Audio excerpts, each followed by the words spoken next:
Nyaho. Nyaho, everybody! We're so back. It's Warhammer Wednesday. It's time to Warhammer. Nyaho, Leora, thank you for the first kiss. Leora. Nyaho, Leora, Nyaho, Leora. Nyaho. Nyaho Calio. Oh yeah, those don't grow. Nyaho Hecka. Nyaho Big E. Nyaho Bella. Nyaho Meow. Nyaho Travis. Nyaho Mr. Navi. Nyaho Best Boy Leandros. Nyaho Horse Super Cow. Oh, Akis. Akis. Verdobe, thank you for the resub. Itadakimasu. And Yume, thank you for the resub. Itadakimasu. Verdobe says 43, what a numby. And Yume says it's like Jesus Christ but in months. Okay. Heard. Yeah. Okay. It's controversy time. It's time to talk about Robert Robuttal Robute Gilliman, Daddy Blueberry himself. Daddy Blueberry himself. Big E's been asking for this one for a long time, and we finally got it in the poll today. He beat out his other brothers. He beat out his big bros, right? Those are his big bros. What the frick? There are Primarchs in chat. That's crazy. Beat out little brothers. Big brothers, right? What number is Ferris? Yeah. We're gonna say big brothers. Anyways, controversial. I was doing my own little research on, oh my goodness, there's so many of them. I was doing my own little research for which Gilliman videos to watch. And there's some where like, oh my gosh, Gilliman, everybody loves him, he's the best. And some were like, everybody hates him, he's the worst. What the heck? So yeah, we're gonna see, is this the most beloved or the most behated? That's not a word. Yeah. Is at least one loyal son here? All the loyal sons are out. Sorry. The traitor sons are here. Teehee. I'm sorry about my brothers. They're a bunch of idiots. When Horace is the one apologizing, I don't know how to feel. Wow. I like how all of them who have not had an episode are here. Hello. Pancreas No Works is a very good. Yes, we will be looking at Pancreas No Works' video. And a few others. And we got a speech in there. We got a Gilliman speech too. And then we'll see how we're doing time-wise. Because there was a crack duck one. And you know how I feel about my Oshi crack duck. You know how I feel about my Oshi crack duck. So yeah. Let's start it off with Pancreas No Work. Woo!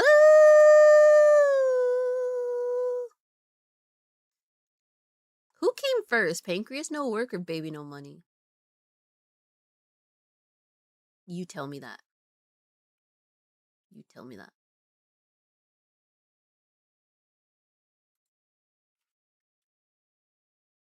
Yabe.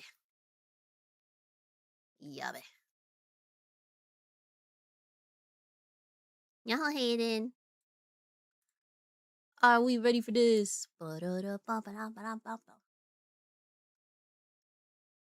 Smurf.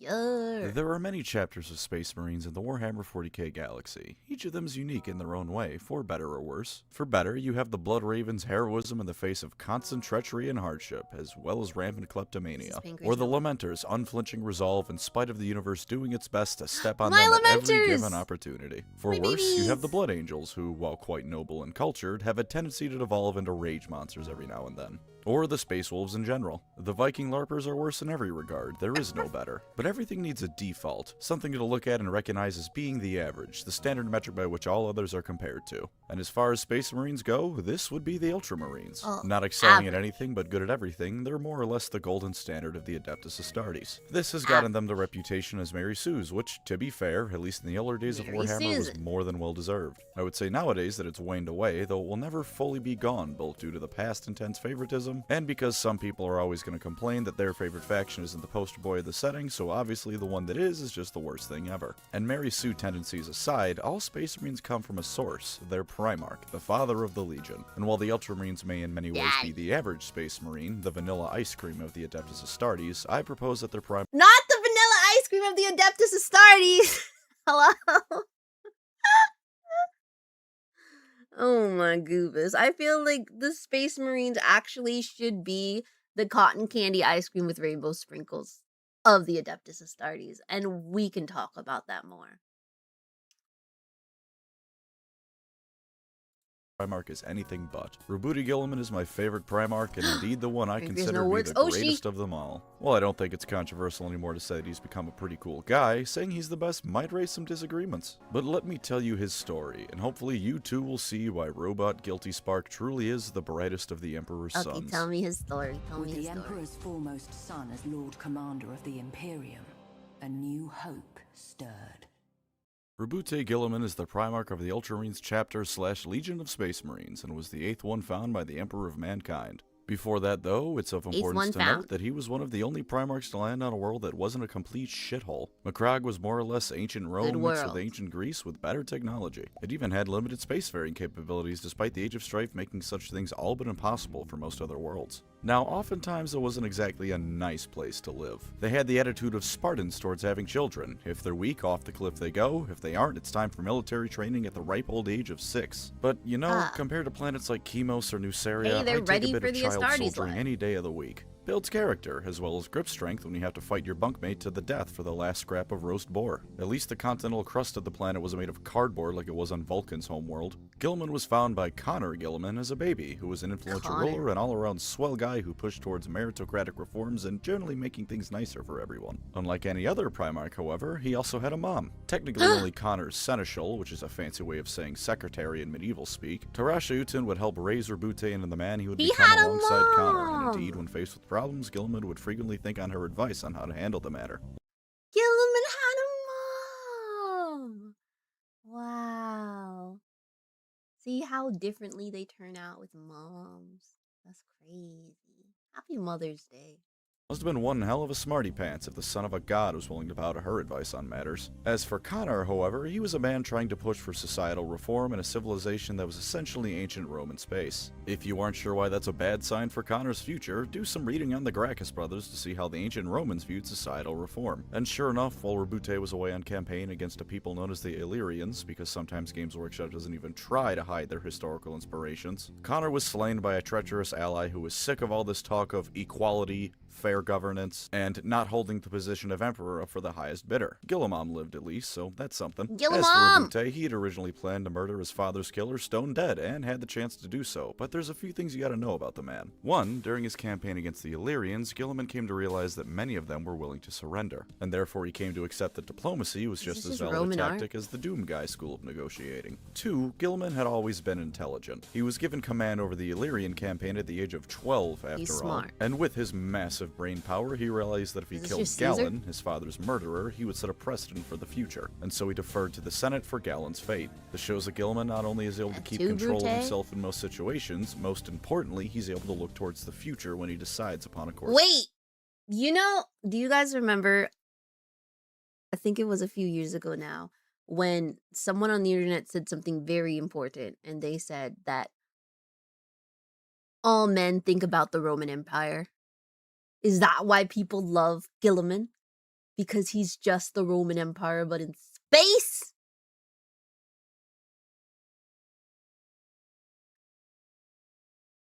You remember this? You remember this?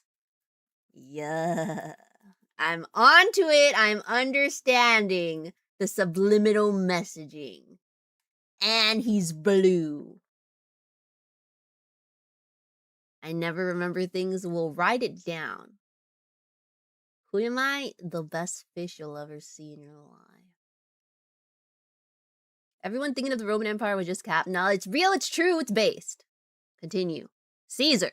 Of action. And you'd best believe I'll be coming back to that personality trait later in the video. As for Galen, the Senate decided that he would be ceremonially beheaded on a fancy rock. Both another historical allusion to Rome and something that would become standard practice amongst the Ultramarines if they found any traitors in their ranks. Gilliman himself had won the Senate over to his side and pushed his father's dream into fruition, turning Macragge into a realm where you need to earn your place in life, not simply Space Caesar with a flawless jawline. He's Space Caesar who looks like young Captain America.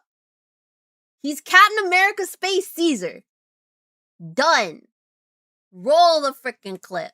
pushed his father's dream into fruition, turning Macragge into a realm where you need to earn your place in life, not simply be born into it. When he was found by the Emperor, Gilliman had been ruling for 5 years and Macragge had turned into quite the little empire, having annexed several systems purely through diplomatic means and was on its way to acquiring many more. This would become the basis for the realm of Ultramar as we know it in modern 40k. Once Gilliman was put in command of his Ultramarines, the 13th Legion and the one whose gene seed was derived from none other than himself, he went to work throughout the Great Crusade in a way that no other Primarch managed to equal. Using his brilliant mind, and perhaps most importantly, his willingness to actually talk to people, he achieved the highest number of compliant worlds among all the Primarchs. Though, to be fair, some other Primarchs had more military victories than he did. For all you fans of Primarchs like Leman Russ or Angron, take note. You get a lot more shit done when your first contact protocol is saying hello. It's also possible that upon seeing his immaculate jawline, many planets willingly join the Imperium for no other reason than that. Can't say I blame him, I mean you could cut diamonds with this man's chin. On the topic of other Primarchs, unlike many of them, he had a damn fine head on his shoulders, though to be fair, he still had his flaws. He ensured the planets he brought to compliance were turned into model worlds for the Imperium, or at the very least that the taxes arrived on time and they had a standing army.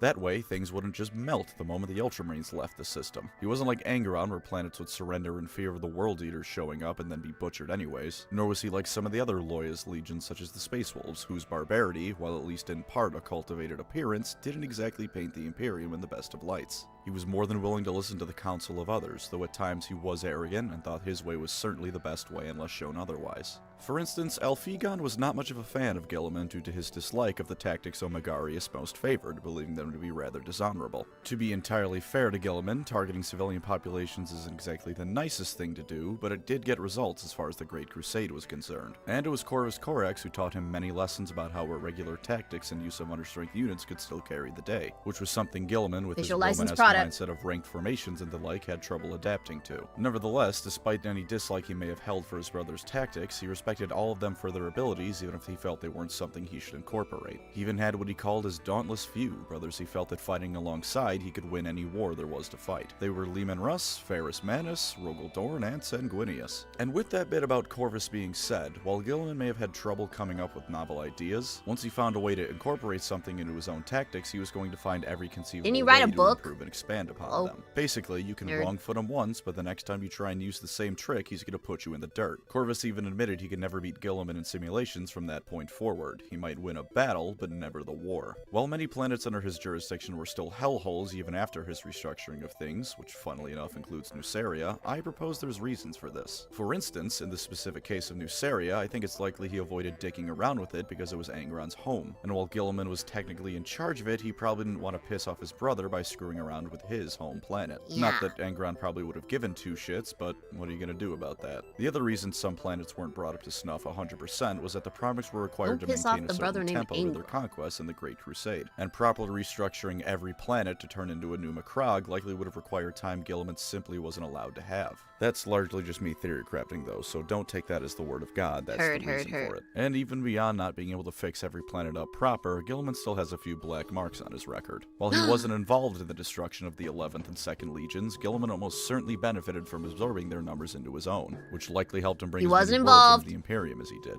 He was also one of the Primarchs, the other being Rogel Dorn, who came up with the idea that the memory of what the two missing once did should be removed from the minds of the rest of the Primarchs, showing that if nothing else, Gilliman is above a little bit of Cloak and Dagger 1984 style. His most colossal fuck-up, however, is likely the time he helped the Emperor turn up the heat on the capital of Lorgar's world Monarchia by a few thousand degrees. When the Emperor came down on Lorgar for spreading the word that Big E was a god, he chose the Ultramarines and Gilliman to help him burn it down. Humiliated and forced to kneel before his creator and his brother, Lorgar would come to resent Gilliman and the Emperor, planting the seeds of the Horus heresy. Gilliman didn't hesitate in the slightest to do what the Emperor asked of him, but privately felt discomfort over it and felt that it had irreparably damaged relations between the two legions. Yeah, I don't think you need to be a genius savant to figure that one out, G-Man. Going forth, we enter the tremendous fun times of the Horus heresy. In Gilliman's case, he was initially in the dark about Horus's treachery, and when Horus ordered Gilliman to embark on a good old-fashioned orc cleanse alongside the word-bearers, he was happy to oblige. He felt it was a good opportunity to begin mending relations between the two legions as well as himself and Lorgar. Unfortunately, it was too little 40 years too late, and Lorgar had become corrupted by chaos by this point. On the planet of Kalth, what was intended to be a casual orc genocide turned into a bloodbath as the word-bearers turned on them and began decimating the Ultramarines.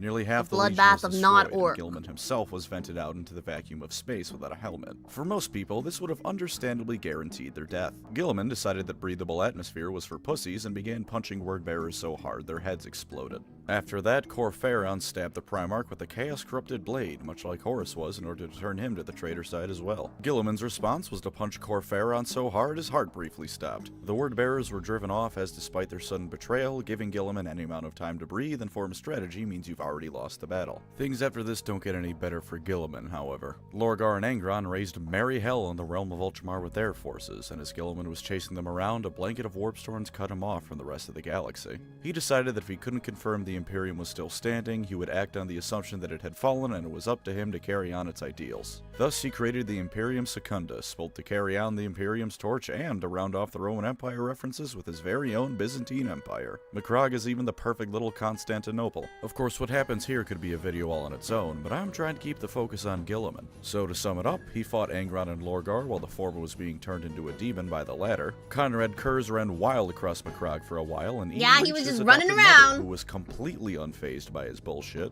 The Lion and Sanguinius showed up, they all argued a bit about what to do from this point going forward, and then when Gilliman realized that the Imperium was in fact still a thing and Terra was under siege, he dropped the entire Byzantium business and helped the Blood Angels so they could reach Terra. While he never participated in the siege himself, he would do his best to head there with utmost speed. Indeed, the Ultramarines and Dark Angels gunning it for Terra to relieve it was part of the reason the siege played out the way it did. After Big E was killed and Horus killed even harder, Gilliman would help things going forward in the Imperium. He of course participated in the Scouring, the driving off of all remaining traitorous Astartes to the Eye of Terror, and Games Workshop's next big project to avoid doing any work on the old world. He also penned the Codex Astartes, which divided all the legions into chapters as we know them now. Not all of his brothers were a fan of this, but eventually he got his way. One day he came into contact with Fulgrim, and as the two fought, Fulgrim nearly cut off his damn head. Fulgrim's sword was also poisoned, because of course it was. Locked away into stasis so that he could never truly die, for 10,000 years his body was held in public display Lenin style, and eventually where he lay would become a site of holy pilgrimage. During this time, the Imperium would become what we know it as today,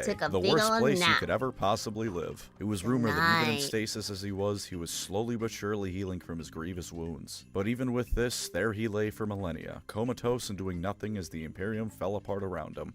And then, 10,000 years later, Belisarius Cawl and the Eldar fashioned him a fancy new suit of armor, Yvraine kissed his boo-boo so they would be all better, and he woke up. As he awoke, he realized he had a problem in the form of a horde of Chaos Space Marines surrounding him, quaking in fear and about to do their damnedest to make sure he was killed properly this time. In one corner, we have hundreds of chaotically enhanced super soldiers, blessed by the gods themselves, some of whom have no doubt been fighting for over 10,000 years and may even remember when Gilliman was put in his coffin. In the other corner, we have someone who just woke up from the world's longest power nap, was probably a bit dazed and confused on account of sleeping off the world's most poisonous hangover, and didn't even have a damn weapon in his hand. The Chaos Marines never stood a chance, because apparently when Gilliman was asleep, he did nothing but dream of One Punch Man for 10,000 years straight. He stood up, assessed the situation, and repeated his stunt on Kalth by punching people to death until they eventually stopped showing up. This time he didn't have to contend with the lack of atmosphere, so you can be damn sure he was hitting even harder now that he could actually breathe. To once again speedrun his accomplishments, Fulgrim tried to tempt him into the service of chaos, which, come on man, stop trying to do that to Gilliman, it isn't gonna work. After it failed, Fulgrim said he'd never find satisfaction from anything ever again, which if anything just ensures he's immune to Slaaneshi corruption. Yet another common Fulgrim L. Nurgle tried to tempt him into staying on Ultramar by infecting the realm with a disease that could only be cured by being admitted to Gilliman's presence, but Gilliman saw that in That's the grand crazy. scheme of things, he could save more lives by getting out and doing stuff, so that didn't work either.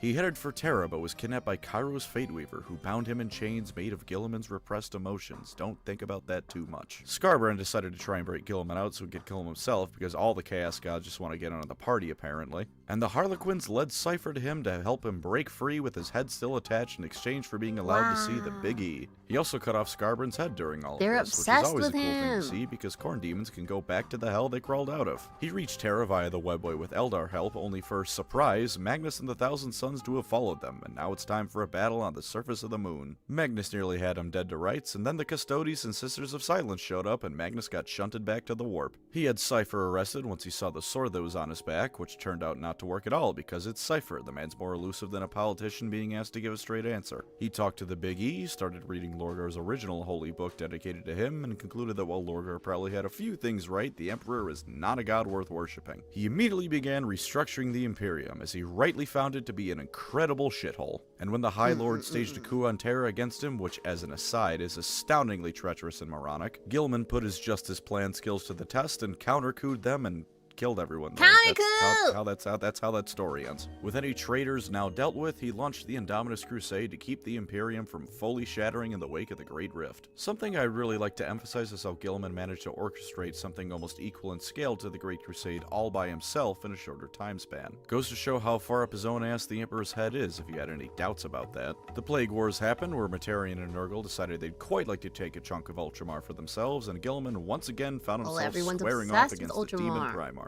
Mortarion stabbed him with a needle filled with some super disease, the titular godblight of the novel godblight, and it killed Gilliman for real this time. Then the Emperor possessed Gilliman's corpse, told Mortarion that he was an asshole but could still be saved, and lit Nurgle's garden on fire before resurrecting the Blueberry Wonder. You might say that's plot armor to the highest degree. To that, I say that every single demon of chaos, as well as at least a few traitor marines, have the ability to resurrect themselves as well. It's not plot armor, it's evening the score. This is just the first time the Emperor has ever decided to actually get off his psychic ass and do something other than act as the galaxy's biggest lighthouse. As for a few miscellaneous things about him in the 42nd millennium, as I said, he's been reading the Lectitio Divinitatus and coming around to the idea that the Ecclesiarchy and Lorgar may be onto something. Though as I also said, he certainly doesn't think the Emperor is a god worth worshipping, given how big of an ass he is. He came to that conclusion after talking to the man, by the way. A space marine that was in his presence was so awed by him that he found he couldn't speak, and as peasants he decided to go down to the workshop and cut out his own tongue. He's been having a hell of a time keeping the Imperium together, and has been more than happy to do things previously unthinkable, such as work with the Eldar and even pay lip service to the Emperor's divinity. He outright told an Imperial priest that he considers the entire Ecclesiarchy the lesser of many,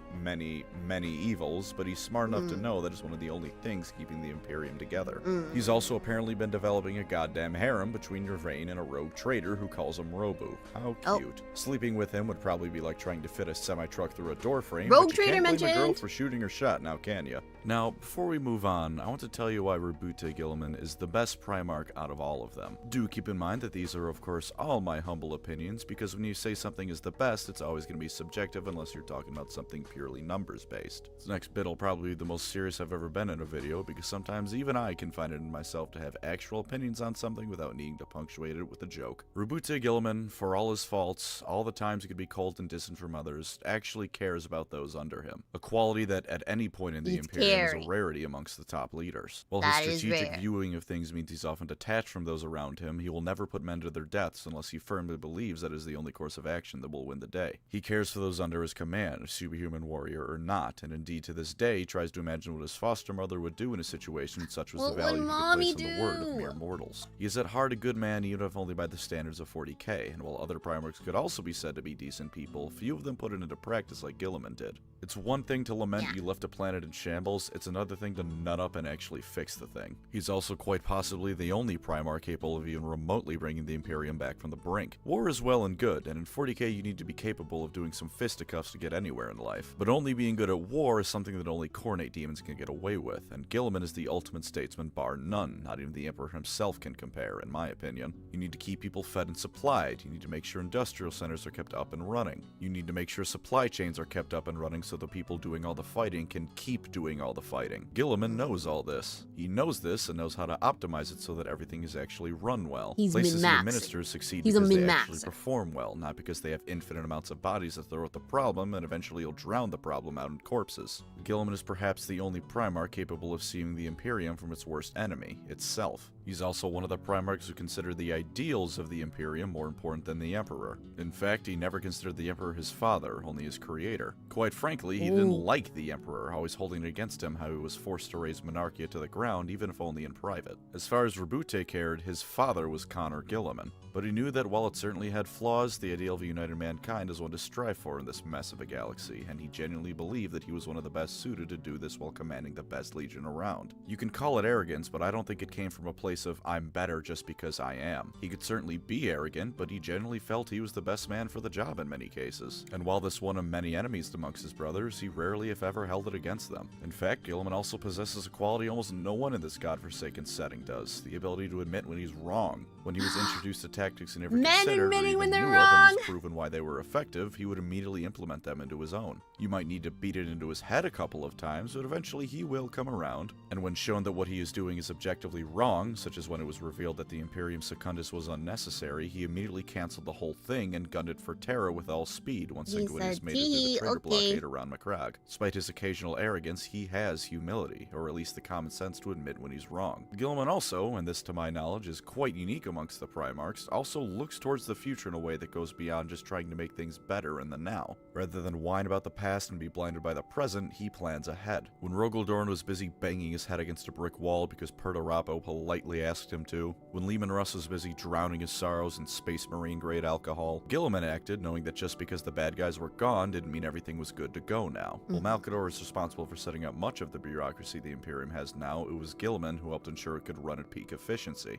And while the Imperium today is an utter waste of lives and resources, it says something about Guilliman's abilities that even after 10,000 years it's still running at all, even if only barely. As for the Codex Astartes, you can argue that it was a waste of using the Space Marines as a combative force, that they should have been kept together as legions to beat things to death with. That argument has merit, but even if you think he was entirely in the wrong with reorganizing the remaining Marines, you can't deny he was actually thinking ahead when he did so. He was trying to prevent something like the Horus Heresy and he from ever organized. happening again. He was using his goddamn brain and trying to make things easier for the future. Maybe you think he succeeded, maybe you think he's an idiot, but he did something to prepare for the future, rather than either wallow in the past or stew in the present. And yeah, I get that He it's made a understandable spreadsheet. that the Primarchs weren't thinking ahead like the Oracle of Delphi or some shit. If someone stabbed one of my parents, I probably wouldn't be in the best state of mind either. But Guilliman did his best to rise above and plan, flawed though his approach might or might not have been. And the reason I think he's the best beyond all others is this. Guilliman, unlike any other Primarch, failed while he was on his home planet. Or rather, he believes that he failed and had to come to terms with the fact that the world does not revolve around him, that he is not all-powerful, and that with few exceptional circumstances, he and he alone is responsible for his own actions. And like I said, in my eyes, that makes him better than any other Primarch. He watched his father die in his arms, and he held himself accountable for not being able to save him. He had to come to terms with the fact that he was not good enough to prevent this tragedy, and grew as a person because of this. Most of the other Primarchs had no problem getting their way on their home planet, and this made it so that none of them had to come to realize what we all do. That shit can and will go wrong no matter how hard you try, and you just have to accept that in life.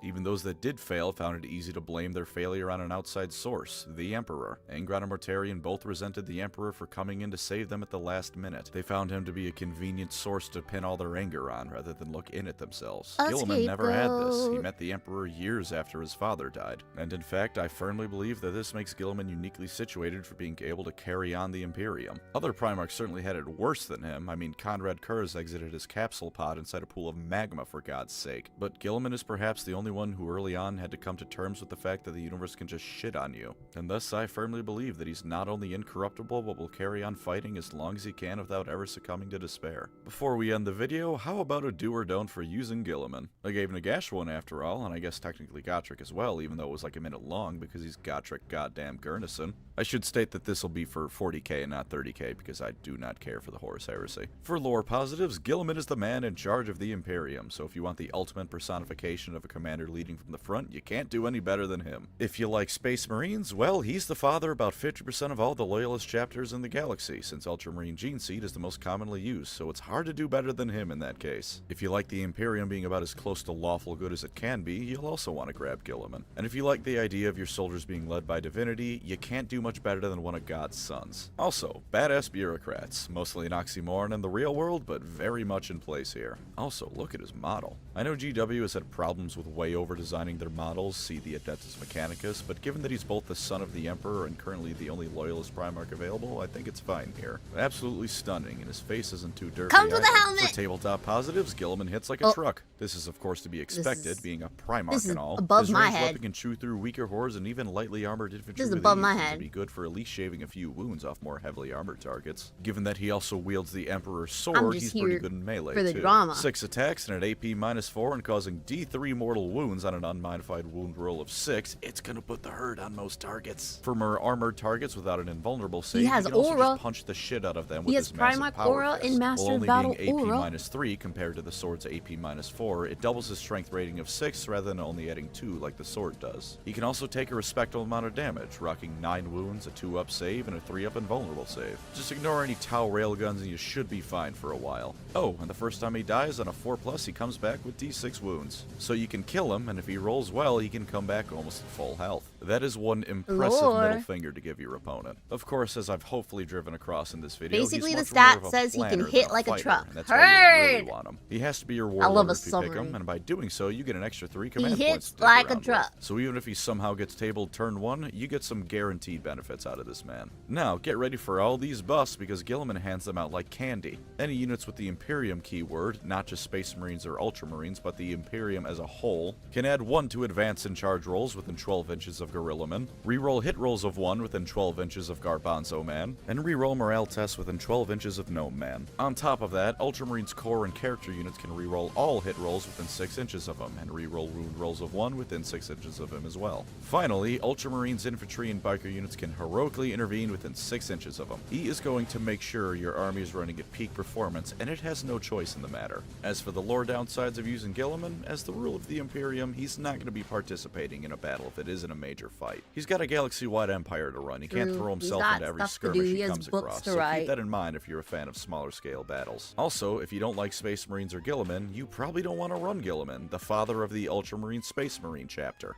That should be obvious, but you never know. And of course, if Matt Ward is still giving you an Ultramarine hate boner after all these years, yeah, you're not gonna like Guilliman. Moving on to his tabletop downsides, there's a couple worth considering. You can't put him in a transport, so he's gonna have to foot slog it across the table. At movement 8, this could be worse, No but whip! 8 inches isn't exactly breakneck speed, especially if you No really whip want him to for be somewhere Guilliman? specific. Also, unless I'm misreading something, I don't think he can deep strike either, so yeah, he's gotta just run it across the field the whole game. Honestly though, the worst thing about him isn't really anything with his stats or abilities, it's his point cost and properly using them. At 300 Translation, points, he you're gives gonna be nice hard-pressed to fill out a buffs, proper is a army bit in smaller tanky, and can games if hit you hard, include but he is Guilliman. not And in immortal, larger and if the games, if enemy he has goes down, you a just tank, lost a he can be massive sniped point from investment across that the was table. probably also a keystone of your army. Additionally, his auras all requiring him to be relatively close to models means that you can't He's just too keep big him in to the be put on a backline all car. game Then and make a farm easy bigger kills. car. He's got to Hello? get to the thick of things sooner or later. And while he's certainly no slouch in combat, other armies have far better beat sticks and for Am I less gonna play the points. tabletop? For instance, No. the Avatar of I'm gonna Cain. play the video Really game. shouldn't surprise you, that's who I'm bringing out to compare him to. Caney Boy clocks in at 280 points, 20 points cheaper than Rabute. While Cain doesn't buff his army nearly as well, he can one-shot Titans. If you put Guilliman in a fight with Cain, you are losing 300 points. You need to balance out risk and reward with the Primarch, because while he's tough, he isn't invincible. Primarch's And it'll be even getting real a damn rhino. embarrassing Build if a your bigger ultimate one. victory plan turns to smoke because Guilliman tried to charge across a field at a pair of Chaos Knights unsupported. He's incredibly strong, but you shouldn't use him as a beat stick. He's a general who can hold his own, but at the end of the day, that's probably your best bet for using him, as a general who can hold his own, not as the end-all be-all combat monster. And that just about wraps He's up my not your talk on tank. everyone's favorite Grandpa Smurf. I Heard. hope you'll embrace Guilliman's superiority alongside not me your now, or tank. at least look at him in a bit of a different light. Thank you, of course, to my channel members. You are the theoretical practical meme to my Rabute Guilliman. Theoretically, you think my content is worth something, and practically, you give me money to help me keep making content. If you'd like to support the channel, feel free to subscribe or become a member. Either way, thank you for watching, and take care out there. Don't have to play, but the painting is what gets you. Yeah, the paintings got me. I'm gonna paint them and not play with them. I'm just gonna dress them up and put them in little cafes. There was a space marine that was turned into a dreadnought and was having a panic attack when he was awakened for the first time. Gilliman told him that he was a hero for sacrificing so much, and that made the dreadnought feel such pride that he never had a panic attack again. Gilliman cures anxiety. Heard. That's pretty Mary Sue. But you know what? Like I said, he's a cotton candy ice cream with rainbow sprinkles. If you know, you know. But yeah, huge thank you, Pancreas. No Amber King. The Amber King's video was 4 hours. Oh my god. I can't dedicate a Wednesday to that. I need like a freaking weekend. I need a freaking bender for that. Okay. Love the Amber King. Maybe while I paint, we can put the Amber King in the background. Thoughts? Okay. Warhammer is a hobby, so whatever you want to do with it is your call. So if people want to collect the cool model, that's totally justified. 4 hours of greatness. True. I like the idea. Okay, we were recommended to watch Astartes Anonymous's video on Robuche Gilliman specifically in the chat of the poll. So this one's gonna be next. It's a great video. The 4-hour Dante video is good.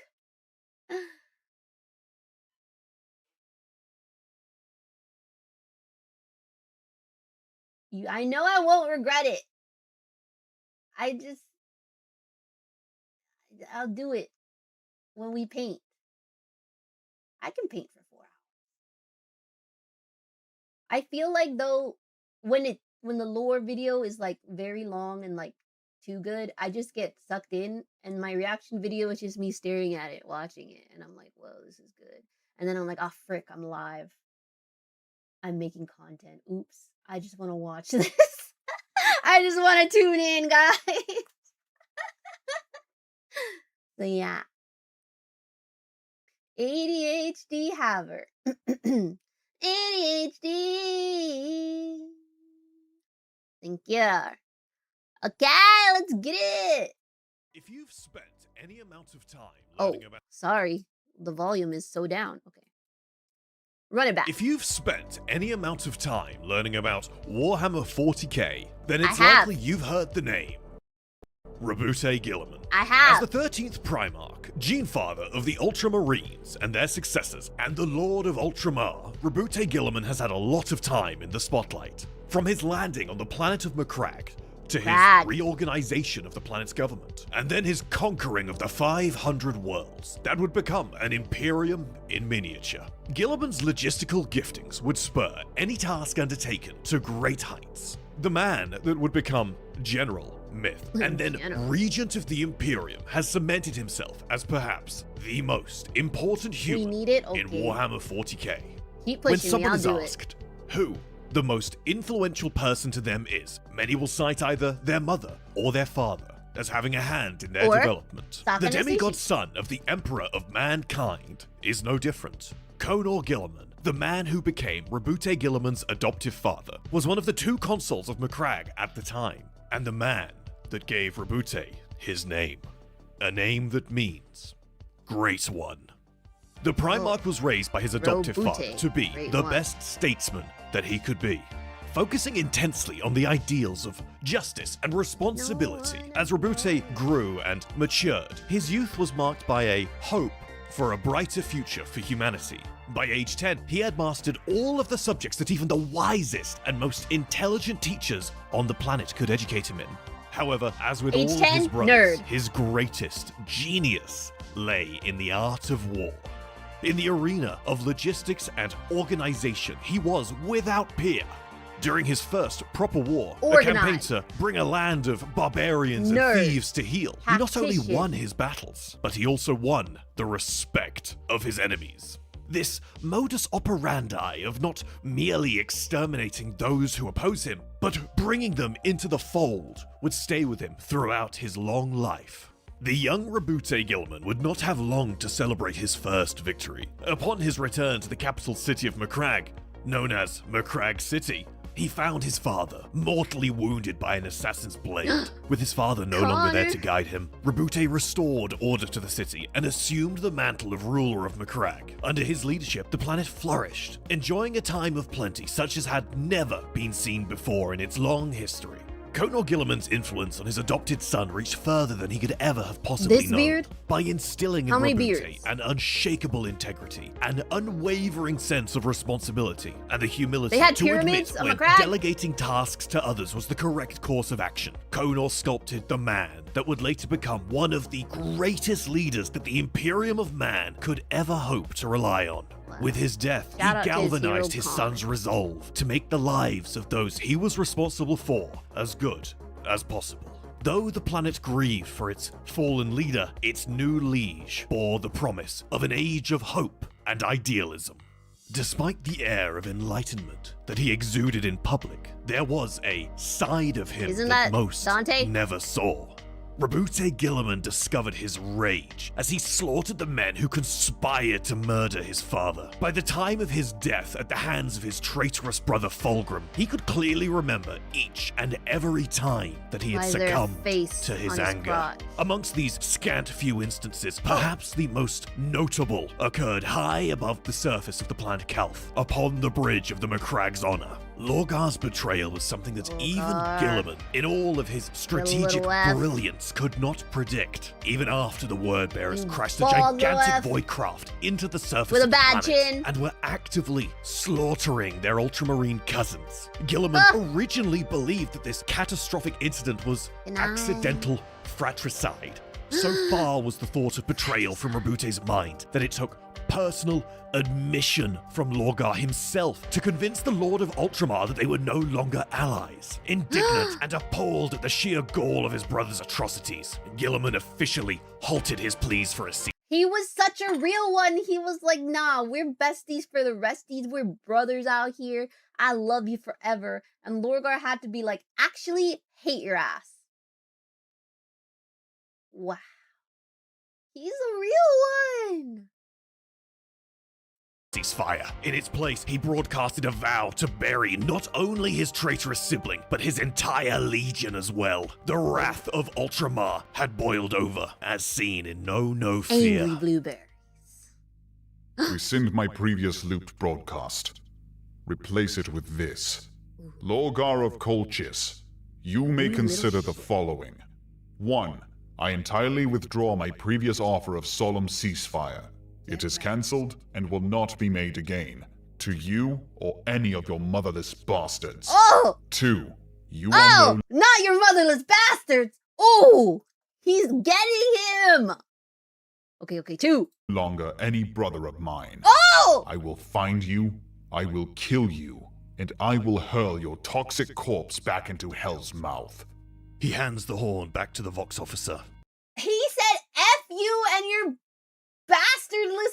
motherless bastards. He said, I'm not your bro anymore. Woo! Get him, Gilliman!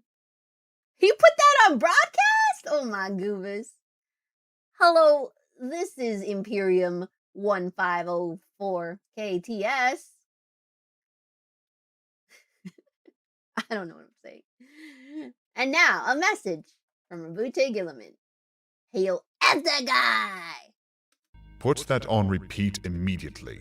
And Gilliman loop ushers it! Gage, And loop it! Shipmaster Zedoff, and a group of other senior executives towards the Strategium. Our objective will be the Fidelitas Lex. A personal score, then. He looks at Marius Gage. Don't say anything, Marius. This is the one battle of my career I'm going to fight with my heart rather than with my head. The bastard will die. The bastard. I was merely going to object to being absent at the moment you kill him, sir. My Primarch, sir. Long-range signal from the Fidelitas Lex. So he ignores my plea for ceasefire, but I tell him to go and screw himself and he makes contact immediately. Oh! So I'm like, hey, why don't we ceasefire and nobody gets hurt? And you're like, yeah, I don't care about you. But now I tell you to go F yourself, and suddenly you have my number. And suddenly you're calling, I'm on speed dial. You're texting me, you're hitting me up, you're Discord messaging me, you're finding me on Instagram and you're DMing me. You're on my TikToks. You're reposting. Now you know me. Oh! Ooh, get him. Get him, get him, get him, get him. I love drama. Put it on. Have you finally lost your temper, Robute? I am going to gut you. You have lost your temper. The great and calm and level-headed Robute Gilliman has finally succumbed to passion. I will gut you. I will Gut. skin you. Bald. I will behead you. Ah, Robute. Here at the very end, I finally hear you talk in a way that actually makes me like you. You made us stay our hand while you committed murder. It's called treachery, Robute. You maggot! You treacherous bastard! You maggot! Oh! Ooh! I'll skin you. I'll cut you. I'll behead you. You freaking maggot, you little worm, you little fly baby! Our father should have left you out in the snow at birth. He should have fed you to Russ. Ooh! You Ooh. worm. You worm! You maggot. You worm! As the battle for Calth Ooh! You worm! Yeah. Drama, the ladies are fighting! This is what I'm here for. See, now if we had this set like a reality TV show. New fishy Thank you alert. for the follow, New no. 24 just swam in Tilda. Can I get a reality TV show of the Primarchs fighting? Please! Please! What Primarch is it? He's big and blue, babes. He's big and blue. It's Robute Gilliman. Please, who do I need to talk to get a freaking reality TV show one shot of the Primarchs fighting? Nah, not a sitcom. It has to be reality TV show. We have to get their perspectives. We gotta get freaking Gilliman on the couch being like, I hate that bug, little effing treacherous, freaking fracking, heckin', hacking. Ooh. And then Lorgar's gonna be on the couch being like, tee hee, Robute's so silly, hee hee hee hee hee. And then they all go to dinner. Ooh. Ooh. And then they start throwing drinks at each other. What episode do they don't make out! They stab each other! progressed. Gilliman's rage at his betrayal had built to a fever pitch. His legion, his sons, many of whom he knew the names of and had personally advised, were dying. There was little he could do. As the Word-Bearer's fleet engaged the now crippled Ultramarines' fleet, the bridge of the Macragge's honor was utterly destroyed, venting all aboard that part of the ship into the cold vacuum of the void, including Robute himself. It was there, in the silent, inky black, that he found the outlet for his aggression. Gilliman never stopped screaming, though there were none who could hear. The first Word-Bearer died with his head forced down into his chest cavity. This is why he got so mad, bruh. He just found out that his bald-ass brother freaking was treacherying on him. I'd punch his kids, too! I don't need oxygen! Frick, I'm fueled on hatred and smite. Nope, hatred and spite. Who needs to breathe? Cavity. More. Another son of Lorgar made the mistake of remaining in the Primarch's reach. Gilliman ripped his spine out through the legionary's breastplate and tossed his corpse aside. More. The next traitor moved in to try his luck and lost his head to a punch that regarded Astarte's armor in the same way that a hammer regards chalk. More. No. No more. Not yet, at least. His sergeant, Thiel, was motioning to him, desperately trying to get his attention. It was time to fight a battle that mattered. Sounds like my Asian household. Oh my god. One, why is your Asian household in space without oxygen? And two, why are we punching word bearers until their heads come out? Crazy. Too angry to die. And that's gonna be me. Too angry to die. Gilliman was so mad he ignored physics. F physics! I'm angry. Two faces. Just as Robute's father, Conor Gilliman, instilled in him a strong sense of justice and honed his Daddy skills said of be statecraft, his mother, Tarasha Uton, made sure to foster his humanity. And Under Mama her said be a guidance, human. Gilliman never lost his sense of perspective. While he was, without a doubt, beyond the capabilities of a normal human, Tarasha helped to develop his empathy and laid the foundation for his great compassion toward the people of the Imperium. Being the wife of the late Conor Gilliman, Tarasha had a thorough understanding of governance and acted as Robute's closest advisor on more than one occasion. So great was her political acumen that even the chapter masters of the Heresy-era Ultramarines respected her for her merits alone. Gilliman's parents... Wow, she was so badass, men respected her. Crazy. We're going anime OP style. Okay, so I don't think a Warhammer anime would be that good because I think the arcs would take too long. The filler episodes would be too boring. The training arcs, they're gonna take too long. No, it's gonna be as long as Naruto and Shippuden. Naruto's gonna be 30k and Shippuden's gonna be 40k. Or it's gonna be One Piece. Even worse. There wouldn't be any. There will be filler! In the Robute episode, they're gonna talk about mommy raising him and life on freaking space Rome. Filler for when there's nothing to adapt. There's nothing to adapt. Girl, the Horse, Heresies, action. Exactly. It's gonna take so long. And then all of the episodes are gonna start with the first 5 minutes of the last episode. Oh my. I'm not wrong. I'm not wrong. An anime is not the way to go. A reality TV show is a way to go. 200 episodes later, Gilliman finally meets Big E. Nah, you're talking about 500 episodes. 500. Crazy work. Well, 30k lasted 10,000 years. Yeah, 30k did last 10,000 years. And 40k will also last 10,000 years. Hey, and 20k also 10,000 years.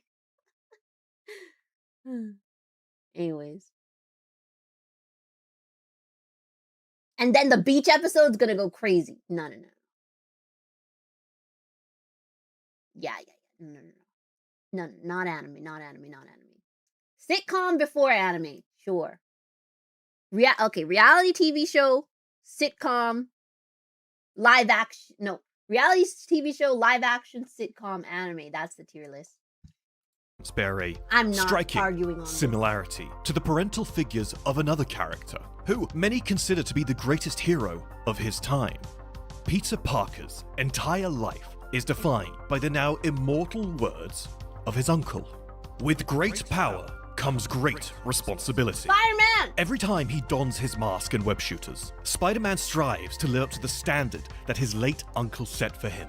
That being that if a man be of significant ability to help others, he also bears an obligation to use that ability to do so. After his uncle's death at the hands of a criminal, Peter's Aunt May becomes his greatest voice of encouragement. She nurtures and enables him to be all Gilliman's that he can be, Spider-Man? whether it be a man or a superhero.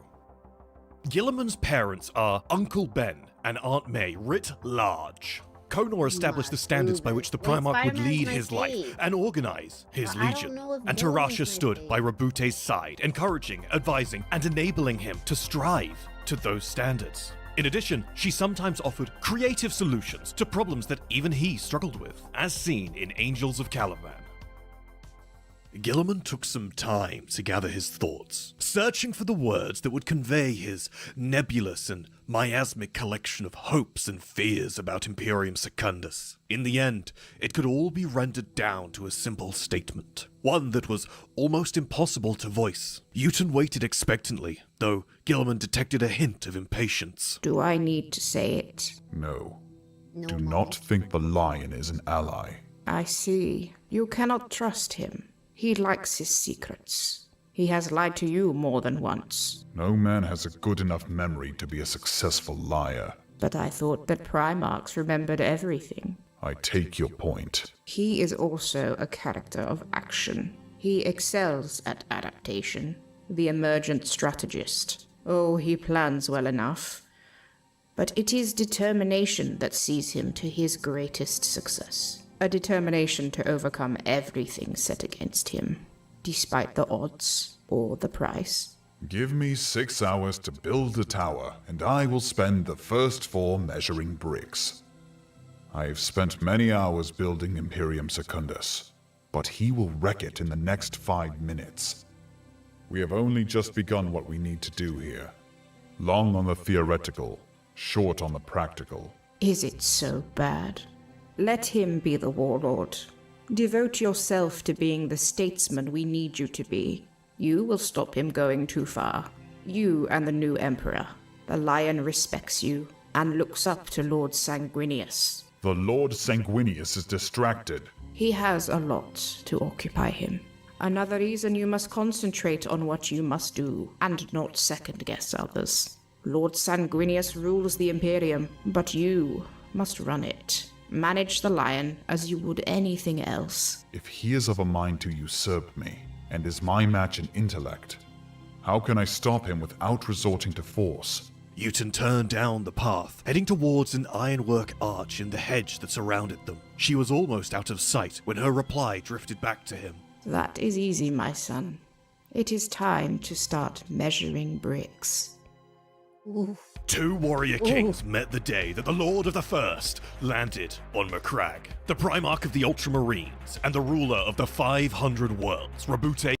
She literally said, hey, don't worry about him until it's time to worry about him. And when it's time to worry about him, you'll know exactly how to worry about him. Freaking gold, man. Gilliman, and the Primarch of the Dark Angels, Lionel Johnson.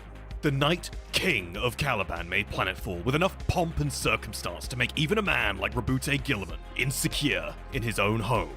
The two were brothers to be certain, alike in purpose and drive. They both served the same Imperium, however, their methods could not be more different. Gilliman's stately approach to matters was inefficient by the Lion's reckoning. He himself preferred to offer 2 solutions to a problem: compliance or destruction. Throughout the Lion's stay on Macragge during the Heresy, the 2 demigods butted heads on many issues, as seen in Knights of Caliban. Too long Illyrium has gone unpunished for its misdeeds, even in the lifetime of your father.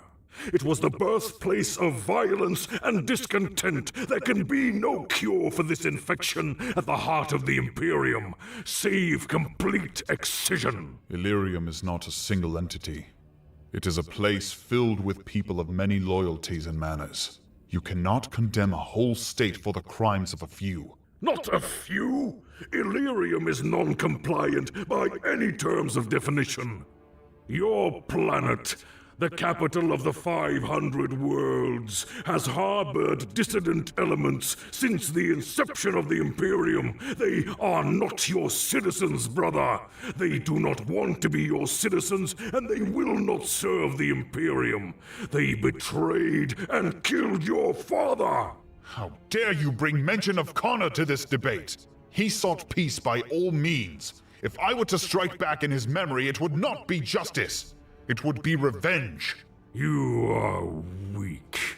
We fight for the future of mankind. There can be no forgiveness, no remorse. Make plain what you suggest, brother. Illyrium's infrastructure is minimal, its resources scarce. The contribution to the Imperium is far outweighed by the resources spent trying to regain control and maintain authority. Orbital scouring. Measured, directed annihilation of all opposition within Illyrium. Insanity! This is no solution at all! A few million people are an anchor on our 3 legions. How many of the 500 worlds still burn because we have this constricting thorn vine about our throats? Better to burn it to the root and be free of its grasp forever. A few million?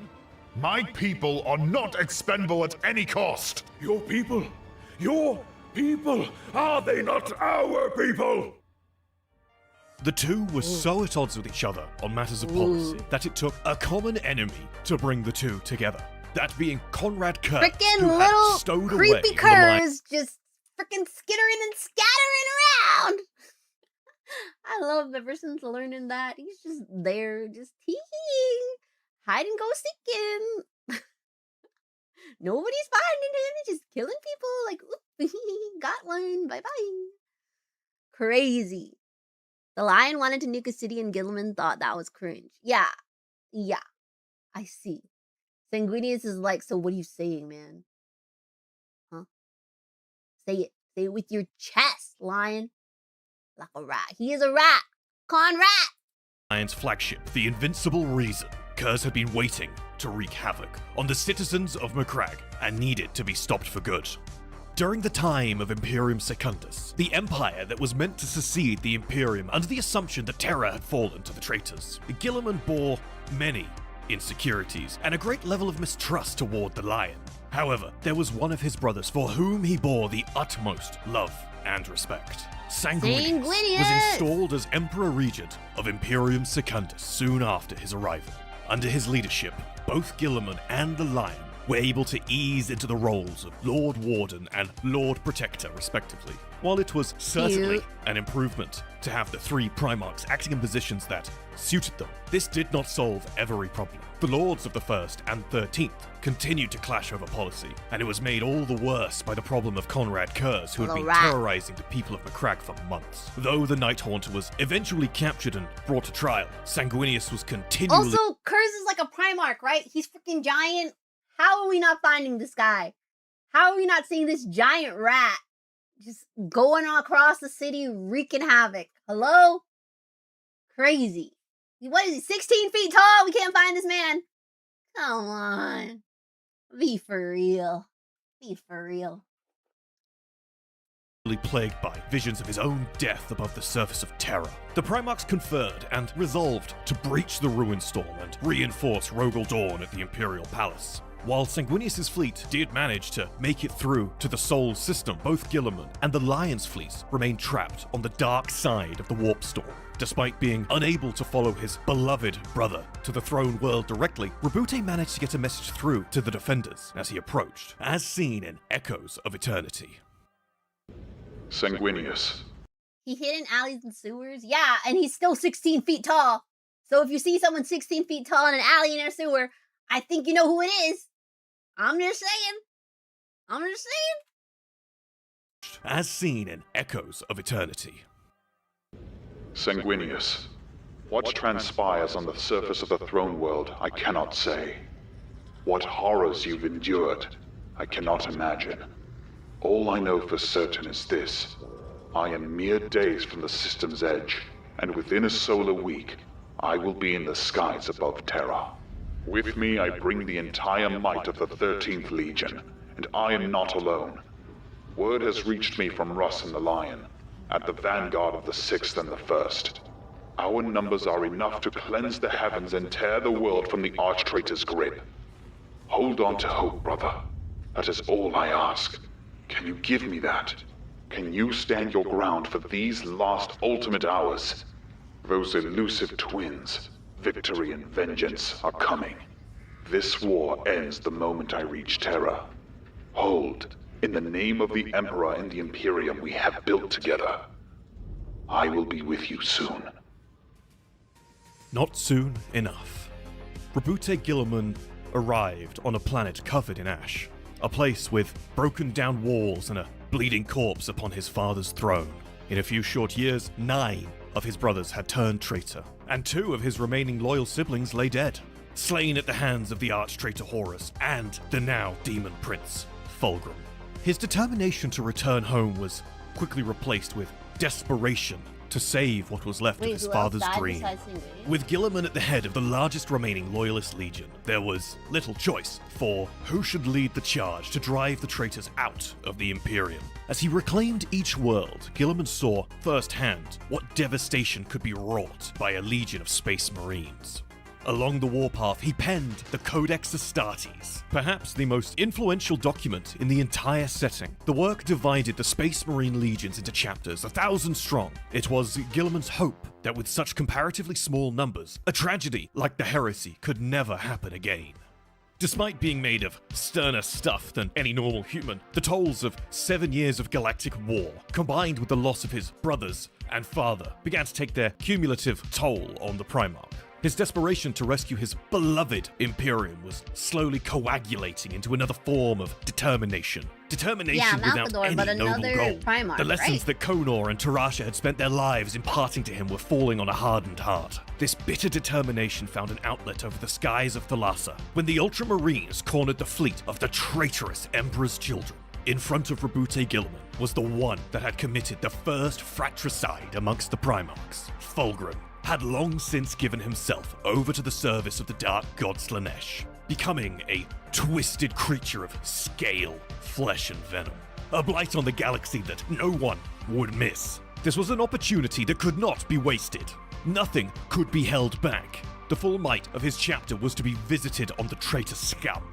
Guilliman's determination was rotting. Like scum on a stagnant pond, his resolve was decaying back into desperation. A desperation for a decisive victory. A real blow to the enemy. No more reclamation and rebuilding. No more rehashing old glories. It was time for revenge. Against the advice of his captains, Guilliman opted to teleport onto Fulgrim's flagship, the Pride of the Emperor, and occupy the Demon Primarch while his sons worked to destroy the Voidcraft. Within the bowels of the Pride of the Emperor, the two brothers had their reunion.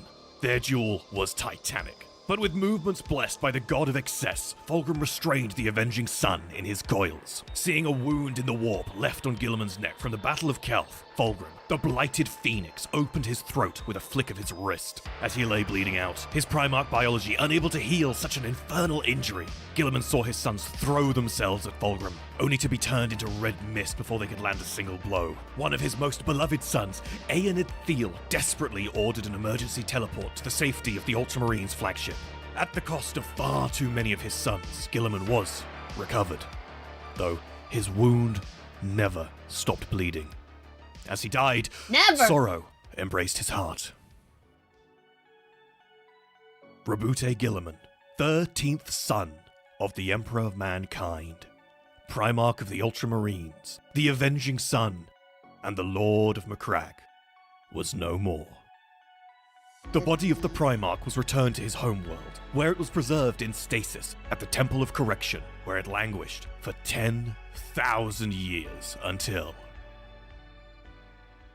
Where before Roboute Guilliman had sat, a pale, stasis-locked revenant, now the Primarch stood awake, alert and very much alive. Good morning. His presence was immense, dominant as a thunderbolt suddenly filling the shrine with its crushing pressure. Guilliman was clad in a magnificent new suit of armor, an ornate masterwork that had traveled all the way from the forges of Mars, within Kol's auto-reliquary. In one hand, the Ultramarines Primarch held the blade of the Emperor, lit now from hilt to tip with leaping flames, and in his eyes was a look of such murderous intensity that even the loyalists within the shrine quailed to see it. It was as though a spell had settled over the shrine, though outside the din of war thundered on. Within that echoing chamber, friend and foe alike stared awestruck at the legendary figure reborn in their midst. Theoretical. I live. Second theoretical. I recognize nothing. Third theoretical. I am faced with forces that are of the Immaterium. Practical. I will kill them all. An incoherent scream of rage shattered the silence. A single Khorne berserker charging headlong through the stunned combatants to launch himself in a flying leap at the Primarch. Guilliman moved with such blistering speed that the Inari themselves would have struggled to match it. His burning blade drew a pyrotechnic arc through the air as it swung, bisecting the Khorne berserker at the waist and hurling his severed halves to the ground. As the Chaos Worshipper's armored corpse crashed to the floor, the spell was broken. With a great howl of hate, the Black Legion warriors surged towards Roboute Guilliman. Wordlessly, the noble demigod strode to meet them, and then the carnage truly began. First to die was the sorcerer whose powers had shaken the temple to its foundations. Guilliman raised his mighty gauntlet, the Hand of Dominion, and a storm of armor-piercing fire erupted from it to rip the tainted psyche to pieces. Next to fall were the remaining Black Legion berserkers. Following their comrades' example, they flung themselves screaming at the reborn Primarch. Like their fellow, they were reduced to so much armored meat, smashed from the air with terrifying speed. Guilliman was running now, storming forward through the hail of bolts and shells unleashed by the Black Legionnaires. Rounds exploded against the Primarch's armor, but none could pierce its inviolable plates. As he crashed in front of the ranks of the Black Legionnaires, Guilliman let out a building roar of pure, undiluted fury.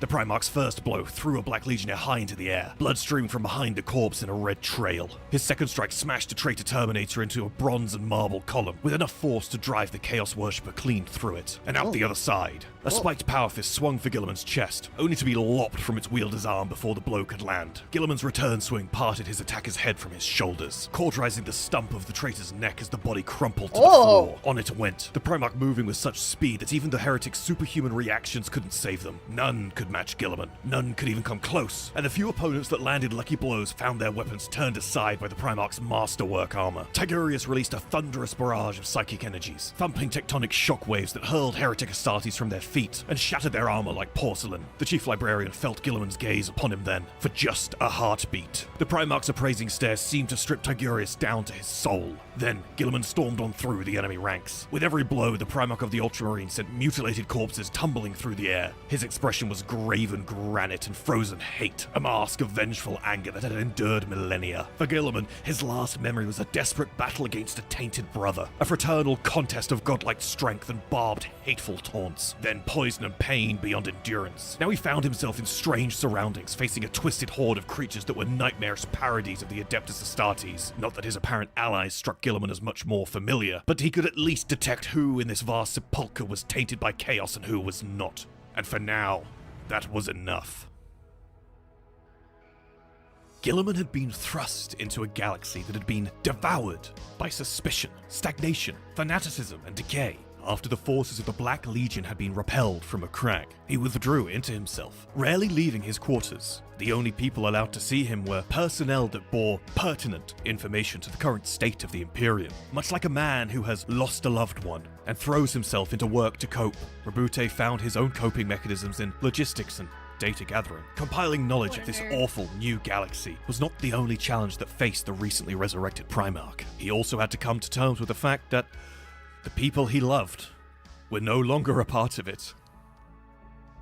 Marius Gage was the first chapter master of the Ultramarines chapter after the heresy. While he and Gilliman were working together, Gage acted as both a confidant and an advisor to the Primarch. In the same way that Malkador stood resolutely by the Emperor, Gage acted as Gilliman's rock for all of the time that they shared. Without Gage present in his life, Roboute treads on the edge of a knife, and only time will tell whether he is capable of staying the course without his most trusted advisor. The Ecclesiarchy was another unwelcome addition to Gilliman's new life. Constructed upon the belief that the Emperor is a god, the Church of the Imperium had become an overzealous arm of the state. During the Great Crusade, Gilliman and the Imperium as a whole held to the imperial truth, an atheistic belief founded on rationality instead of faith. Now, in the 41st millennium, the imperial truth is all but dead, and the vast majority of citizens venerate the Emperor as divine. Unable to dismantle the Ecclesiarchy without causing massive civil war, Gilliman was forced to tolerate the cult that had metastasized within his beloved Imperium. The passage of time had not only transformed the zeal of the people into radical intolerance, even the Space Marines had changed since the days of the Scouring. Instead of captains that thought for themselves and had the courage to speak their minds, even if their opinions ran contrary to their Primarchs, Gilliman was plagued by subordinates possessed of a loyalty so absolute that it bordered on sycophancy. Often we see that those around him are surprised by just how human he can be, as Kaito Sicarius experienced firsthand, as seen in The Armor of Fate. Heaves of blueprints were scattered across the desk in front of him. He spotted something of interest written on one and reached for it, gritting his teeth against the purring of the suit. He always reached with his right hand. Integration points for the Hand of Dominion on his left made picking anything up nigh on impossible. Even with the overgauntlet and its underslung bolter removed, day-to-day tasks such as this were a struggle. His armored fingers pushed at the slick plastic. Ceramite skidded across the papers, knocking them to the ground in wafting flutters. Oh, for the love of... He grumbled as he bent awkwardly to pick them up. The armor of fate was bulky. As its waist joints prevented him from flexing his spine and reaching the floor, he had to kneel. He reached for the scattered flimsies. Fingertips failed to grasp the sheets, sending them fleeing in small armadas over the polished floor. He growled in frustration, abandoned his task and stood, drawing a curious look from Sicarius. I have the manual dexterity of a Legio Cybernetica battle automaton, created by the Lord of all mankind, master of the greatest armies in the Imperium, and I cannot pick up a plastic flimsy. He glared at the offending articles. My greatest enemy. There was a thoughtful quiet. You are joking, my lord. Gilliman looked at Sicarius. He had to turn all the way around to do so. The pauldron's ornamental wings and large halo mounted on his back made it impossible for him to see over his shoulder. At least he had stopped knocking into things. There was that. By the throne, why am I expected to be serious at all times? Yes, Captain Sicarius, I am making light of my predicament. During the worst of the Great Crusade, I was known to make the occasional jest. Even after Terra fell, I did not spend my entire previous life writing deep thought into little notebooks, but sometimes dared to enjoy myself. I suppose that was not recorded in the hagiographies. Humor is not something you are renowned for, my lord. My time in We this didn't know you new were age funny. has revealed that to me amply. Gilliman's fierce dedication to his father's Imperium had been tested time and again in the crucible of war. His battles against the forces of chaos, particularly against his brother Mortarion and his brother's Death Guard, had tempered his resolve to lift the Imperium off its knees and back onto its feet. Despite being the only one of his brothers left in the present day, his defiance remains undying. If he must shoulder the burden himself, then he will do so until his last breath. The Imperium has received the greatest kind of servant, the greatest kind of champion that it could possibly hope for in its hour of need. A man that learns from his mistakes. As his brother Corvus Corax once said funny about his guy. capabilities. From the fourth simulation on, he had my mark, and I could not beat him. He learns well, my brother, and he has a far greater vision than me. While I was rescuing a single world from slavery, he was already building an empire of hundreds. I won battles against him, but never a war. In the grim darkness of the far future, Rabute Gilliman is in his element. The board is set, and the players move their pieces in a galaxy where there is only war. The Primarch is the Imperium's greatest strategic mind, an artisan of war. Only time will tell whether he will be able to weave a magnificent tapestry of victory, or be undone by the combined horrors of the enemies of mankind. The Thunderhawk's forward ramps lower, and warriors armored in blood red descend in unison. The Lion feels a pang of sorrow at seeing Sanguinius' sons. It is one thing to know that his loyal brothers are gone, but quite another to see this reminder of them. Quite unexpectedly, the Lion feels a rush of guilt. Why should I have been the one to survive? Out of all of us, why should it have been me? However, another part of him is weighing and assessing what he is seeing. 60 Space Marines is a potent force, even more so if they are armed, supplied, and organized by squads in a manner that his sons cannot currently be. What he could do if these 60 warriors were under his command. But of course they are not. They are here to do him honor, plucked away from what must undoubtedly have been other vital engagements, simply because of his status. And if their current commander decides he is a fraud, then the Lion is under no illusion that these warriors are here to kill him.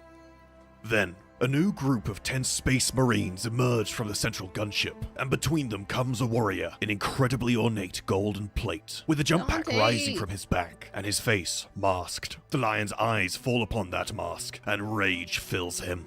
Who are you? The assembled Blood Angels, who had their weapons held neutrally in parade form, bring them up to ready positions as one, although they do not yet aim them, but the Lion does not care. Who are you? He repeats louder and more angrily. Who are you to wear my brother's face? Stand down, brothers. The Blood Angels lower their weapons once more. Then, the gold-armored commander reaches up and removes his helm.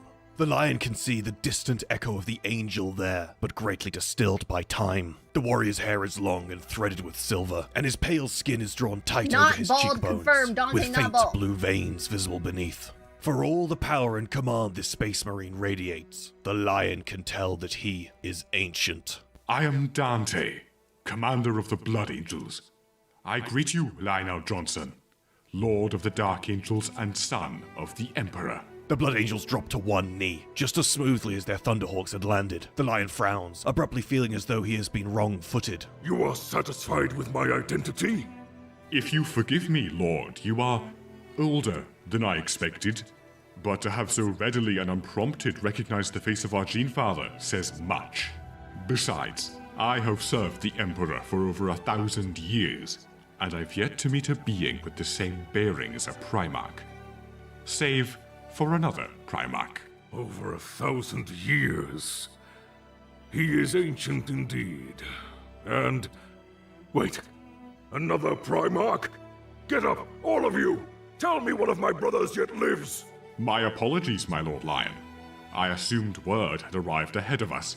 Lord Guilliman of Ultramar was revived and healed from the stasis in which he had been locked for millennia, and has launched the Indomitus Crusade to take back the Imperium from its enemies.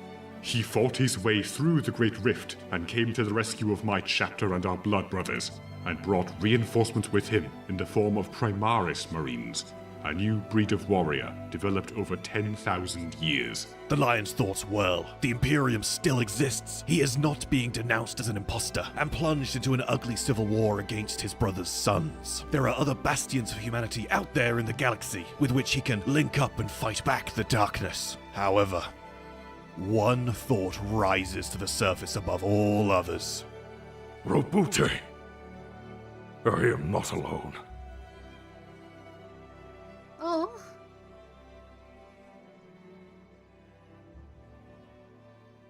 Oh. They went from bickering brothers and now he's not alone. Wow. Oh my goodness. That's beautiful. Pachi. That was crazy. That was a good one. Thank you for the recommendation for this video. That was a good one. I liked it. I like the pacing. I like the little conversations. The lion is still a dick, but he got better. Sheesh. Okay. Next. Fun fact, Gilliman and current lord does not yet know the lion's back. So the lion knows he's not alone, but Gilliman doesn't know he's not alone. It's so sad. Okay. This video is called Your Life as Robute Gilliman.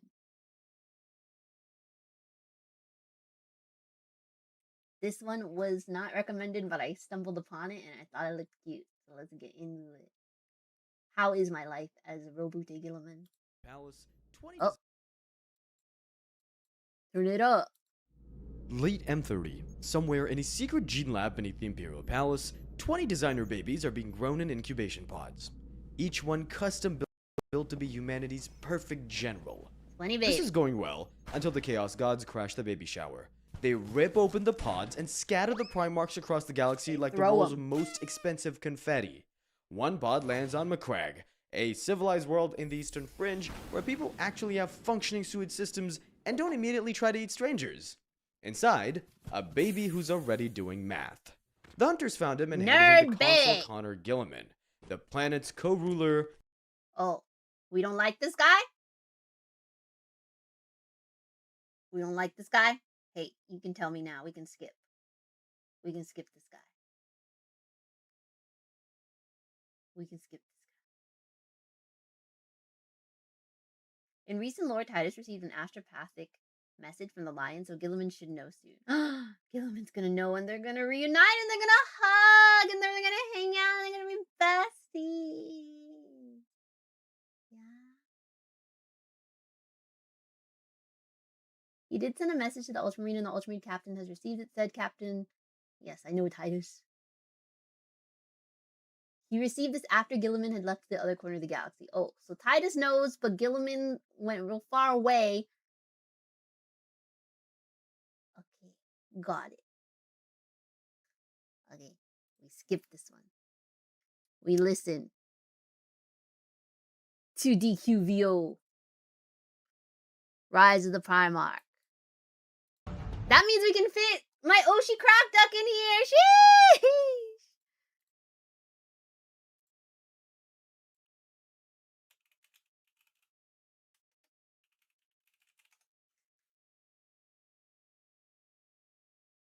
Where is it? Where is it? Where is it? This one. Oh, no, not this one. Where is it? this one. There's not one on just Gilliman? Okay. Heard. My Oshi's up. Do you know Kana's biases? Don't worry about it.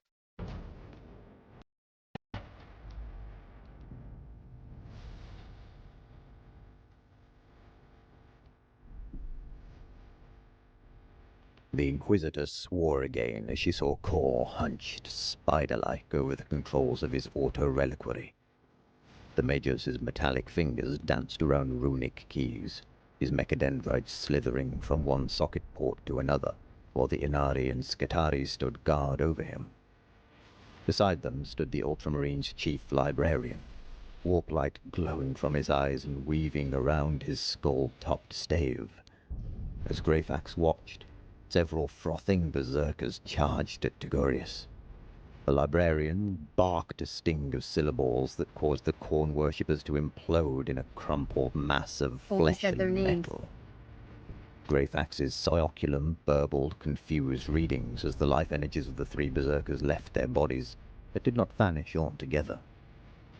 Ghost returns flickered around the two Inari, and Greyfax's suspicions of the Eldar deepened as she realized that they had, in some fashion that she did not yet comprehend, been empowered by the stolen animus. Greyfax pushed herself to her feet again, intending to dash across the open ground and command Call to cease in the name of the Holy Ordos. At that moment, a stitching line of autocannon fire marched along the top of the pew. Explosions of fire and shrapnel burst around the Inquisitor, hurling her from her feet. Greyfax fired back at her attackers, lashing out with her telepathic powers as she did so. But she was, for the moment, pinned in place. Marnius Calgar swung his right gauntlet in a punishing arc, hammering it up through his enemy's guard and catching a Chaos Terminator square under the jaw. His enemy's helm disappeared in a blizzard of metal and blood, his corpse slamming down onto its back with bone-breaking force. Okay, Calgar. Before the traitor even hit the ground, Calgar was already turning on the spot, both gauntlets held out from his body and bolters thundering. The chapter master evolved in a half-circle, blazing rounds into black legionaries on every side and eviscerating another of them with explosive shells. Blocking the return swipe of a crackling power mace, Calgar prepared to swing another titanic blow into his enemies. Then he caught sight of movement at the base of Gilliman's throne, and cold horror clenched in his chest. Calgar saw the Martian priest step back from his auto-reliquary, with the air of one completing a satisfying task. The dome-shaped device hummed forward, unfurling like the petals of some huge, carnivorous flower. The watching chapter master was at the wrong angle to see inside the machine, but he had a fleeting impression of glowing energies, unfurling mechadendrites, clamping pincer limbs and whirring bone drills that filled him with revulsion. The auto-reliquary was rising and stretching out, enfolding the Primarch's form in its metallic embrace. At the same moment, the Xenos witch priestess lunged with preternatural grace, evading whistling bolt shells as she raised her blade high. No! Bellowed Calgar, finding his voice. I command you to stop! In the Emperor's name, Brother Tigurius, stop them! The chapter master's dismay rose to new heights as Tigurius looked straight at him and shook his head. Do it! Shouted the chief librarian, blazing psychic energies into the foe that pressed close all around. And may the Emperor condemn me if you have played me false, Xenos. In desperation, Calgar raised his bolters and prepared to fire at the Eldar witch, but Ivrain's blade fell lightning fast, hacking through the cabling that fed power to Gilliman's stasis field. Energies flared, and from within the closing arms of the auto-reliquary, Calgar heard a rattling sigh that would haunt him until his dying day. What have you done? he roared, despair and fury blazing through him like a firestorm. Fists clenched, Calgar turned upon the traitors that had forced this terrible tragedy to come to pass, and waded back into the fight with unstoppable fury. The auto-reliquary engulfed Rabute Gilliman and his throne entirely. Runic designators and auto-lumen flickering in mesmerizing patterns across its surface. As though spurred by the sight, the Black Legionaries redoubled the intensity of their attack. The foremost Black Legionaries were mere yards away from the foot of Gilliman's throne when the rune panels on Call's auto-reliquary flickered from red to green. A single chime sounded. A clear, pure note that cut through the clangor like a knife. The Archmagus himself, fighting back-to-back with the Inarian Chief Librarian Togurius, emitted an uncharacteristic blurt of binaric triumph. The next moment, the outstretched armatures of the auto-reliquary folded back with a gaseous hiss to reveal a sight of breathtaking splendor. Where before Rabute Gilliman had sat, a pale, stasis-locked revenant, now the Primarch stood, awake, alert, and very much alive. His presence was immense, dominant as a thunderhead suddenly filling the shrine with its crushing pressure. Gilliman was clad in a magnificent new suit of armor, an ornate masterwork that had traveled all the way from the forges of Mars within Call's auto-reliquary. In one hand, the Ultramarines Primarch held the blade of the Emperor, lit now from hilt to tip with leaping flames, and in his eyes was a look of such murderous intensity that even the loyalists within the shrine quailed to see it. It was as though a spell had settled over the shrine, though outside the din of war thundered on. Within that echoing chamber, friend and foe alike stared awestruck at the legendary figure, reborn in their midst. An incoherent scream of rage shattered the silence. A single Khorne berserker charging headlong through the stunned combatants to launch himself in a flying leap at the Primarch. Gilliman moved with such blistering speed that the Inari themselves would have struggled to match it. His burning blade drew a pyrotechnic arc through the air as it swung, bisecting the Khorne berserker at the waist and hurling his severed halves to the ground. As the Chaos Worshipper's armored corpse crashed to the floor, the spell was broken. With a great howl of hate, the Black Legion warriors surged towards Rabute Gilliman. Wordlessly, the noble demigod strode to meet them, and the carnage truly began. First to die was the sorcerer whose powers had shaken the temple to its foundations. Gilliman raised his mighty gauntlet, the Hand of Dominion, and a storm of armor-piercing fire erupted from beneath it to rip the tainted psyche to pieces. Next to fall were the remaining Black Legion berserkers.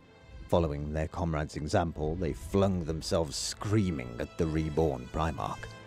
Like their fellow, they were reduced to so much armored meat, smashed from the air with terrifying speed. Gilliman was running now, storming forward through the hail of bolts and shells unleashed by the Black Legionnaires. Rounds exploded against the Primarch's armor, but none could pierce its inviolable plates. As he crashed into the front ranks of the Black Legionnaires, Gilliman let out a building roar of pure, undiluted fury. The Primarch's first blow threw a Black Legionnaire high into the air, blood streaming behind the corpse in a red trail. His second strike smashed a traitor Terminator into a bronze and marble column with enough force to drive the Chaos Worshipper clean through it, and out the other side. The spiked power fist swung for Gilliman's chest, only to be locked from its wielder's arm before the blow could land. Gilliman's return swing parted his attacker's head from his shoulders, cauterizing the stump of the traitor's neck as the body crumpled to the floor. Hey, at least On that it one went, wasn't messed. the Primarch moving with such speed that even the heretic's superhuman reactions couldn't save them. None could match Gilliman. None could even come close. and the few opponents that landed lucky blows found their weapons turned aside by the Primarch's masterwork armor. Tagorius released a thunderous barrage of psychic energies, thumping tectonic shockwaves that hurled heretic Astartes from their feet and shattered their armor like porcelain. The chief librarian felt Guilliman's gaze upon him then, for just a heartbeat. The Primarch's appraising stare seemed to strip Tagorius down to his soul. And Guilliman stormed on through the enemy ranks. With every blow, the Primarch of the Ultramarines sent mutated corpses tumbling through the air. His expression was graven granite and frozen hate, a mask of vengeful anger that had endured millennia. For Guilliman, his last memory was a desperate battle against a tainted brother. A fraternal contest of godlike strength and barbed, hateful taunts. Then poison and pain beyond endurance. Now he found himself in strange surroundings, facing a twisted horde of creatures that were nightmarish parodies of the Adeptus Astartes ideal. Not that his apparent allies struck Guilliman as much more familiar, but he could at least detect who in the vast sepulchre was tainted by chaos, and who was not. But now, that was enough. The Primarch compartmentalized his questions for later and concentrated solely on the battle at hand. Huge, a nerd, wanting to ask questions, but being like, don't got time for that. Wow, Botch, Guilliman! Sheesh! And that was Guilliman. Daddy Ultramarine, is he your fave? Is he your most hated? Is he Mary and Susan? If we have time, could you check out DQVO Guilliman vs. Mortarion? Oh, maybe we save that for Mortarion's video, no? Because we will go into Mortarion. Episodes 3 and 4. Heard. Write that down, somebody write that down. Yeah. Can I make a rec? Of course, you can always make recs. We love recs. Some of the videos today were recs from... Let me see. Who requested? Third Company for Life requested a Astartes Anonymous video. I love the Angry G-Man. Sheesh. That was good. I feel like I learned so much about him. He's ultra sad, but great. I love Guilliman. He's my fave. Cute. And he won the poll by a landslide. Who else was there? My BGM one. Oh, Lehman Russ was barely second. It was pretty close between Ferris and Lehman. I was thinking you check out Gavin Bach. Who's Gavin Bach? I'll check him out. But yeah, that was my Guilliman video. We know him. We love him. We see why you love him. Thank you, Big E, again for suggesting Guilliman. I think you suggested him, like months ago, honestly. And we finally got around to it. Yay. Where should we go next? Where should we go next after Guilliman? Another Primarch, perhaps. I feel like when I was learning about Space Marines, I learned about the Ultramarines and didn't learn about Guilliman. So, like, we're kind of going out of order.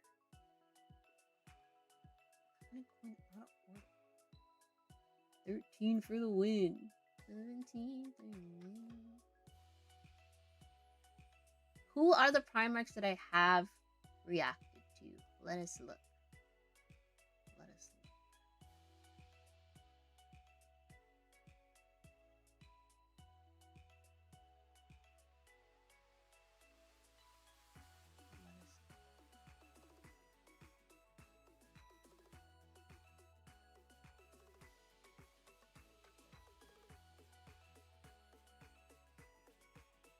Sanguinius,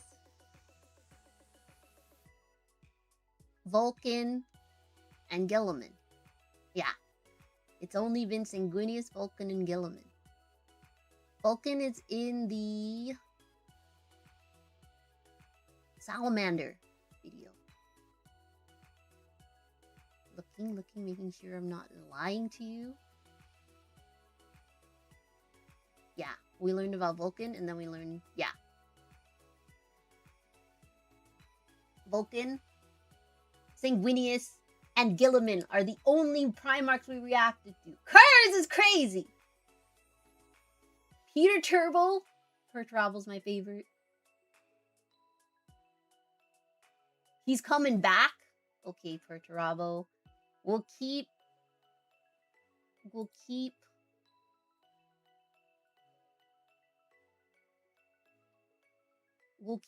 Lemon.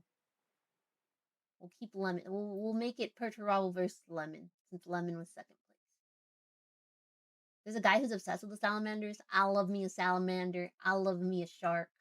I love me a Lamenter. Made a 2-hour video on them. 2 hours. Guys, I have a short attention span, so shorter videos usually work better for me, but I'm going to do... We just talked about watching the long videos while I craft, or while I paint, so let's do that. General Bradley. Oh, I watched General Bradley. Yeah. So we're gonna do that. Okay? Give me your 4 8-hour Amber King videos, and I will watch them while I paint stuff. Sheesh. Perturabo has official artwork revealed, but not a miniature. Ooh, when are we gonna see that? I swear.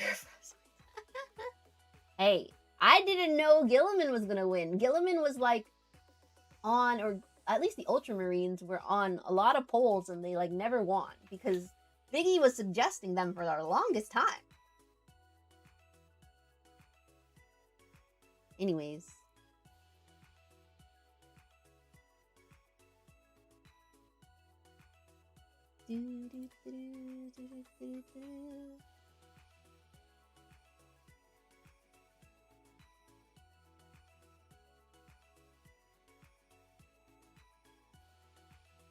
Let us raid.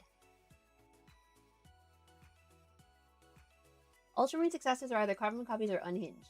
Very little in between. Ooh, they're all blue. You can tell. Well, I mean, the Blood Angels ones are all blood or red. So, yeah. Let's see. Anybody painting anything? Anybody doing little miniature paintings? Let's look for people painting miniature. Painting. Where the heck's the miniatures? Painting. Miniatures and models.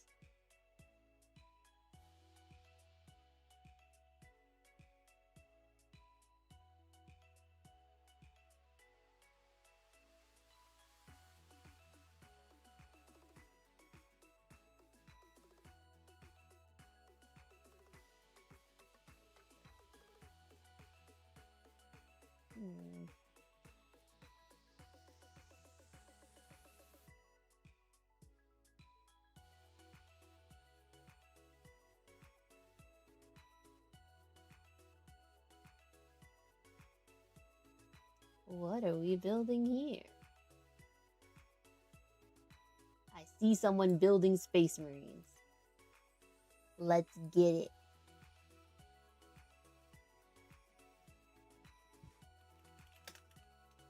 This is the raid message, the second raid message. Thank you, Hack. Thank you, everybody, for being here. I'll see you next week. We'll put up a new poll to see who we're reacting to. Thank you for being here. Thank you for your suggestions. Thank you for telling me who I need to take off of the videos. I am working as a team of one, so I take your suggestions very seriously. Please suggest videos. And I will just never look for things on my own because I get it wrong. Bye, everybody. Thank you for hanging out. Bye, Hayden. Bye, Leora. Bye, Callie. Bye, Mr. Navi. Bye, Hecka. Bye, Third Company for Life. Thank you again, Third Company for Life, for suggesting the Astartes Anonymous video. Sheesh. Bye, Umbra. Bye, Martu. Bye, Timo. Bye, Biggie. Bye, guys. Dude. Bye, Fun Doobie.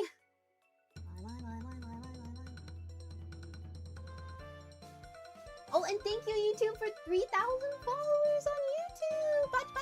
Patchy. We are now tied.